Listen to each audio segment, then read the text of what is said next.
Good morning, my friends, and welcome back to another video. I hope this video finds you well. I just woke up and I actually didn't check the time, so I don't know what time it is because usually I tell you guys what time I wake up, or at least I tell myself what time I woke up, but I didn't even check. But I was awake earlier than I opened my eyes, so I've been awake for some time and my eyes have just been closed. Maybe that's kind of like me meditating and I just don't know that I'm like meditating, but I just close my eyes because I feel like before I open my eyes, I want to be like present, so I don't want to open my eyes and start thinking like hella thoughts like, oh my god, what am I doing today, or like being sad and stuff. So I just like to sit there, focus, and bring myself to the present moment. I actually woke up this morning because of a dream that was so scary. I don't want to say it was too scary, but it was just weird. I just didn't like the dream. I felt like I wasn't even dreaming. I was astral projecting. So basically it felt like it was a version of me that was in a different dimension. I was me, I was there, and it was so vivid, and I was just like it was me in a different timeline. It was me in a different dimension, and I was just like, and I know the characters that were in it. I know the conversations. It was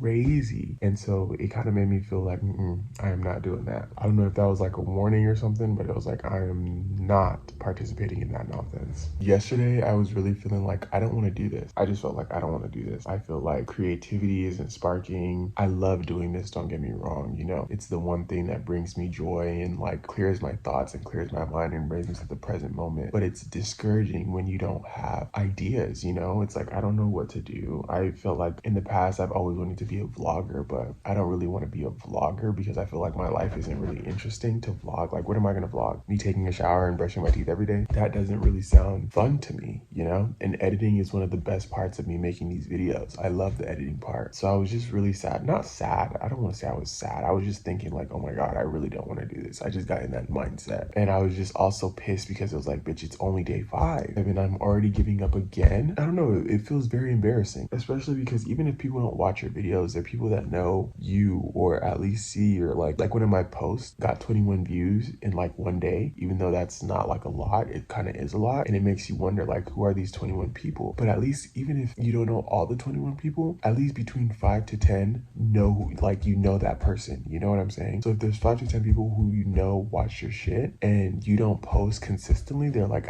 look at him again, inconsistent, can't even stick to his own word. And even if without them, it's also a problem within me, you know? Like, I also feel that way about myself. Like, look at you, you can't even keep your own word. So that's why it's very important, even though like I don't want to do this, I just continue and pray and hope that I will get better and I will want to do it in the future, if that makes sense. Yesterday, because I read about like mental health stuff and spirituality, and I've just been like reading about a lot of self-help stuff and listening to podcasts, watching YouTube videos. And obviously people talk about how you have to get better, you have to try to recreate yourself and become a new version of yourself. And it made me think, what about if you're trying to be a new version of yourself, but your environment won't allow you to change and be different? So let's use myself for example, right? Let's say like I hurt a lot of people in my past unconsciously, and I realized, hey, like what I did was like wrong. Like I handled the situation totally wrong. And I also learned that it's not about what happened to you, but it's about how you deal with the issues. It's not about the fact that people hurt you and they're right for hurting you, but it's how you handle the hurt that determines the outcome of the hurt. I started to think like, okay, what about if you're trying to change and become a better version and evolve yourself? And there's some people who refuse to allow that to happen, because sometimes I feel like I'm trying to change and I'm trying to become a better person. And then there's some people who have already seen me this way or seen what I did in the past and they won't allow me. Obviously, I know that doesn't matter. It's still my responsibility to change and continue to try to grow as a person. It was very frustrating to me because that was just my question. What about if you're trying to change and your circumstances won't allow you? People are like, oh no, you have to suffer because of what you did to me. Don't people have the right to grow, to want to become a better version of themselves despite whether they hurt you or not? It's like in that area of my life, I was going through a dark phase. I was in my toxic era and I discovered that dark side, and I'm like, hey, I realized that was dark. I realized that was toxic, that was wrong, but I choose not to identify with that person anymore. I don't want to be that guy. Doesn't someone have the right to do that? Even if the hurt is you. And if someone hurts you, you have every right to forgive and not. Actually, you have every right to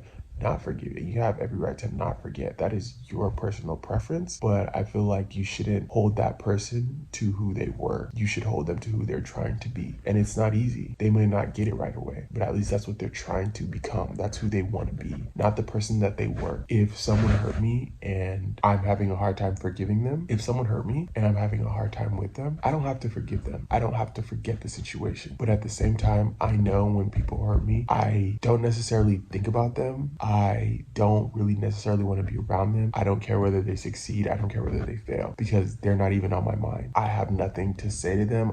If anything, I take all that anger and hate that I feel towards them and I turn it into ambition because I'm a very ambitious person. So when people hurt me or people who have hurt me, the only thing I've ever wanted to do is get online and make a video about it and talk about it because that's how I heal and that's how I overcome. So I feel like a lot of the times if people take all that anger and ambition, all that anger and frustration about someone and they put it into some type of creative outlet or a workout, it helps, it heals because people are allowed to make mistakes and want to overcome them. It's different when you know better and you choose to not do better than like not knowing better and then wanting to do better and people are giving. It's like, how are we supposed to evolve as humans? How are we supposed to become better humans if people won't allow other people to do so? So yeah, that's what I was just thinking about yesterday because I'm like, changing isn't the problem. It's about your environment that won't allow you to do so. You know how they say like forgiveness is for me and not for you? It's like, yes, forgiveness is for you and not that person. But at the same time, that person, if that person is working very hard or working to even change, you don't have to forgive them still. You don't have to be around them. You don't have to accept them back into your life. Don't make them feel like they're wrong for trying to change. And I also feel like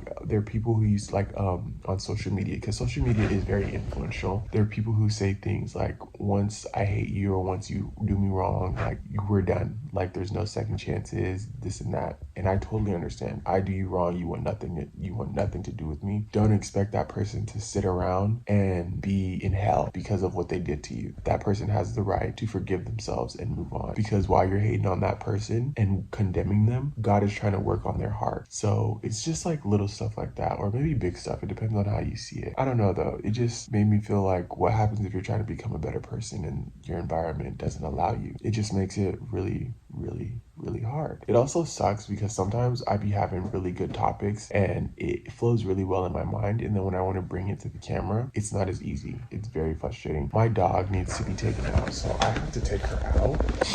I need to wear a shirt because it's kind of cold. I miss my cats. They were just so like unproblematic for me. They peed without me needing to take them. They pooped, they ate without needing me. This one,